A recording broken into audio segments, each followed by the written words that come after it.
Produkto o mas kilala sa tawag na bangka ang nakagawiang sakyan ng mga magsasakang taga-sitio, ginubatan at karating puok nito papunta ng Veruela, Agusan del Sur para mamili at magbenta ng mga produkto.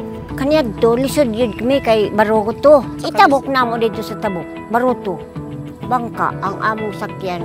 Tabok. Lisod yun. Kung huna-hunaon, lisod yun. Lisod yun. Dako kayo ang kuan. Dako kayo ang bali ihang financing sa pagpatabok sa humay o hauling kay layo man ang kalsada. Mubayad pa mi sa lukdo. Magilaid hapon mi sa dagko kayo nga mga handling, mga labor. Nay malunod. Mahulog ang motor. Kay ginakarga man ang motor.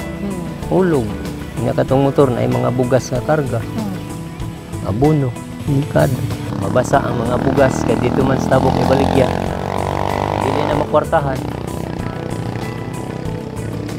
Isud kayo. Mga estudyante, agi ug kalunod. Sa mga bata abot nga nagpuyo niyan kung madung eskwelahan. One way lang mubayad sila sir og 3 pesos. Din ko magbaha mo yun yung pinaka-risky. Kaya siyempre ang agos sa tubig pag mutabok ang mga bata, risky yun sa ilang kinabuhi. Lisod kayo itong panahon na kay ang mga mag-uuma kung na sila yung mga produkto gikan ni aning sitio ginubatan o San Gabriel. Mahal ang pag-transport sa ilang produkto. Just imagine per sack sa humay, mabayad sila 50 pesos. At sa pamamagitan ng Mindanao Sustainable Settlement Area Development Project ng DAR, naipatayo ang 140 linear meter na tulay sa taong 2010. Dako gyud kay katabang na nag-abot na nang sa dar na kuan tulay. Karon na anay tulay, medyo hayahay na mga tao sa pag-deliver sa ilang mga abot. Himo man gyud siya inspirasyon sa akong tanaw. Kay siyempre sa una hopeless ang mga tao diyan sa poblasyon karon makita nila na with this bridge mo lang na inspired sila sa ilang pagkinabuhi.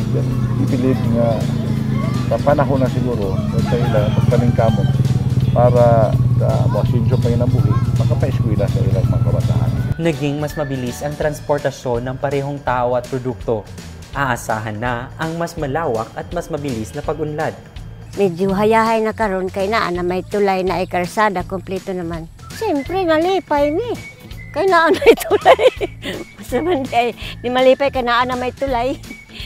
Dako kayo ang kaugmaon sa mga katauhan diri in terms of kinanis. Kaya with the like ito na ang mga tao interesado naman yun mutikad sa ilang yuta with the presence of the Jumbo Bridge. Sa ngayon, ang Veruela Jumbo Bridge ay hindi lamang tumutulay ng tao at produkto, kundi nag-uugnay ng kahapon tungo sa mas maasensong bukas. Nalipay gyud oy.